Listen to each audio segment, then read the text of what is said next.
মাদারীপুরে bus truck সংঘর্ষে ৩ জন নিহত, আহত অন্তত ১৫ জন। মাদারীপুরের আড়িয়াল খা ব্রিজ এলাকায় বাস ট্রাক সংঘর্ষে ৩ জন নিহত হয়েছেন। এ ঘটনায় আহত হয়েছেন অন্তত ১৫ জন। মঙ্গলবার সকাল ৯:৩০টার দিকে ঢাকা ভাঙ্গা এক্সপ্রেসওয়ে আড়িয়াল খা ব্রিজের উপর এই দুর্ঘটনা ঘটে।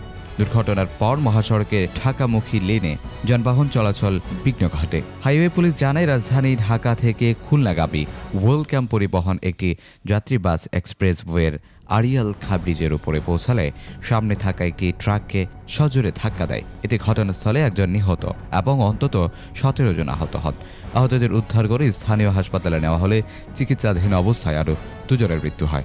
শিবচর হাইওয়ে থানার ভারপ্রাপ্ত কর্মকর্তা ওসি জহিরুল ইসলাম জানান, খবর পেয়ে হাইওয়ে পুলিশ দ্রুত ঘটনাস্থলে পৌঁছে উদ্ধার অভিযান চালায়। আহতদের মধ্যে কয়েকজনের অবস্থা আশঙ্কাজনক বলে জানিয়েছেন তিনি।